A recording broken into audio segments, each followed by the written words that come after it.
So you've officially launched your virtual assistant business, but what happens when you reach full capacity? You can't take on any more clients and you're feeling overwhelmed and completely stressed with all there is to do. If you're wanting to make more money in your business with less time, it may be time to start considering subcontracting. In this video, I'll be breaking down step by step how to hire subcontractors for your business so you can grow your earning capacity.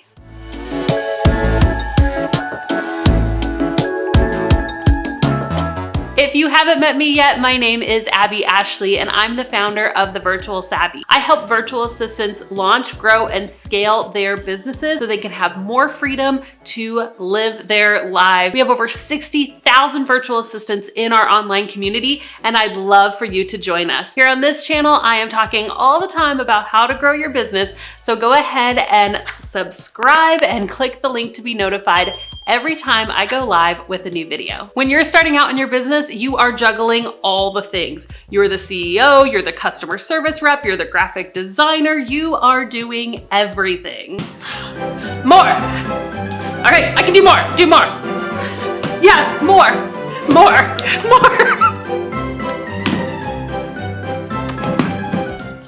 I get it. I've totally been there. When I first started my virtual assistant business, I actually sold out my services within the first 30 days. And so I brought on subcontractors to help me with some of the work. They were able to help me with the overwhelm of work. And it was really great because I was able to help some of my friends be able to work from home as well. So let's talk about the 11 steps to hiring subcontractors. I'm going to break it all down for you in this video. Step number 1, decide when is the right time. If you want my honest opinion, I think that any time is the right time to start hiring subcontractors. It's always a good idea to get in the practice of hiring people to help you in different areas of your business. This may be small things that you're outsourcing, and you may not even be outsourcing in the beginning to a person. Maybe you're outsourcing to a tool. So you learn how to automate some of your systems using a tool like Dubsado or Honeybook.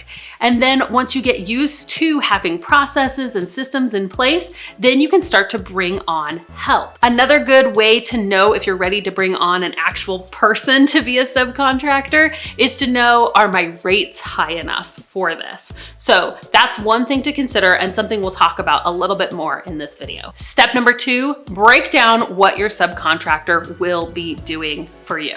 What is it going to look like once you have a subcontractor on your team?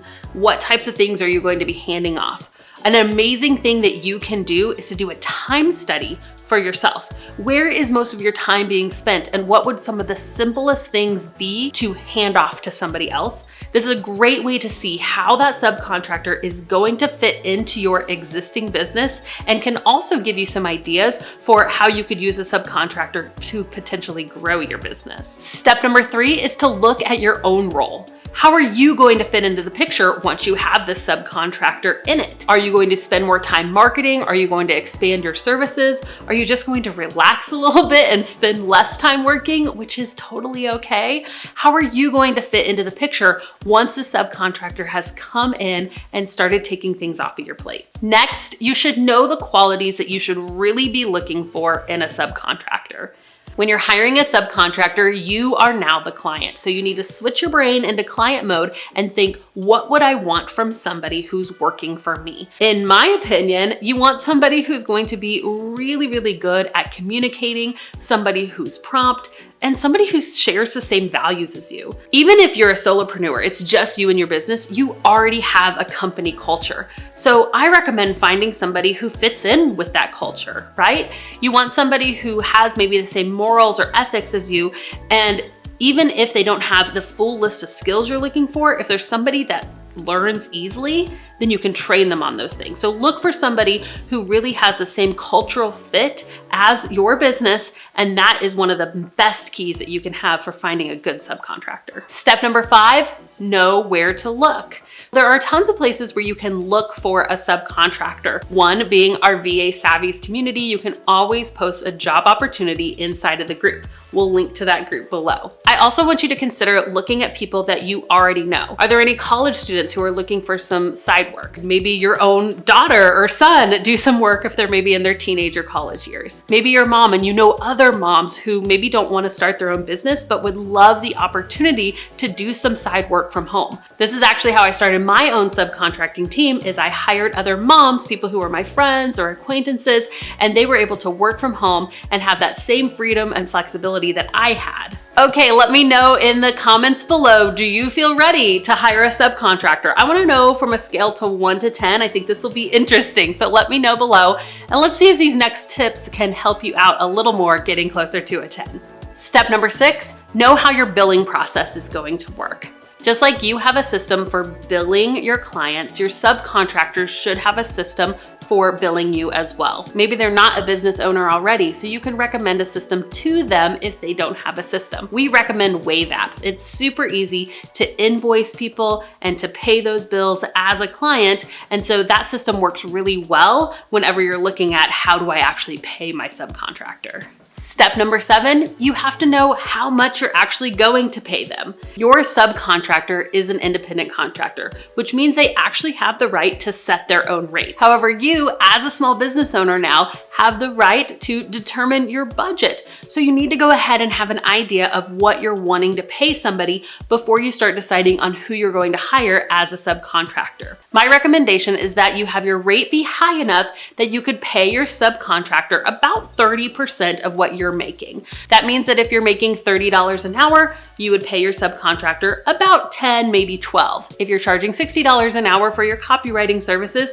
you could outsource some of the work for $20 an hour. Now, this is really a range, but it helps you to know, is my rate high enough to actually begin subcontracting? Step number 8, have a contract. Just like you will have a contract with your client, you should also have a contract with your subcontractor. Now, these are two separate agreements, but you need to have both in place. Now, it's totally fine if your subcontractor has their own contract, but oftentimes they won't. What's awesome is that in our VA toolbox, we actually provide you with both a client contract and a subcontractor contract. So go ahead and check that out at thevirtualsavvy.com/VA toolbox. We'll link to it below.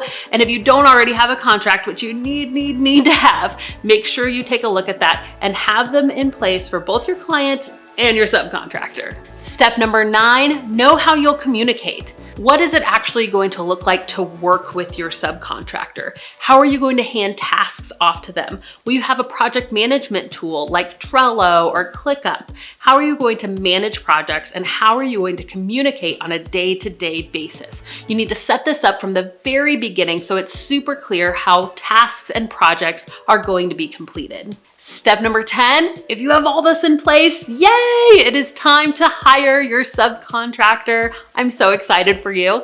Here's what you're going to want to do. Talk to a few people. Don't necessarily just hire the very first person that you come across. Go ahead and interview 3 to 5 people. Just jump on a phone call, ask them some questions about why they want to work for you, how they work, what systems and programs they already know. Go ahead and go through a discovery call process with them and see if they're going to be a good fit for your team. Once you find that perfect person, you can go ahead and hire them. And the very last step, but possibly the most important, is to remember action over perfection.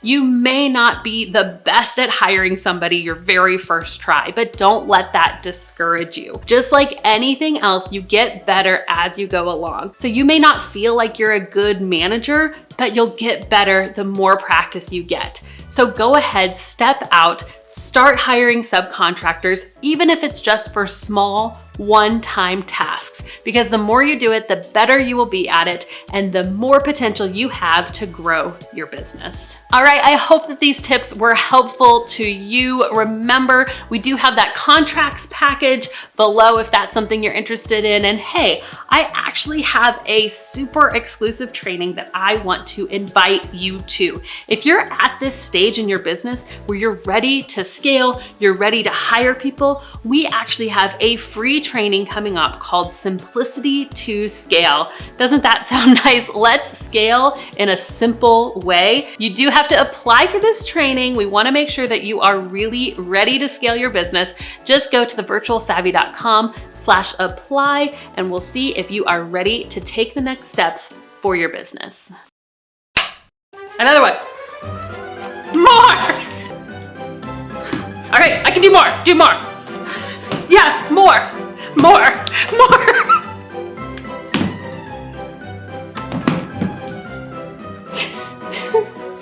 Stop. I can handle it. More. Give me more. More. I'm about to be my pants.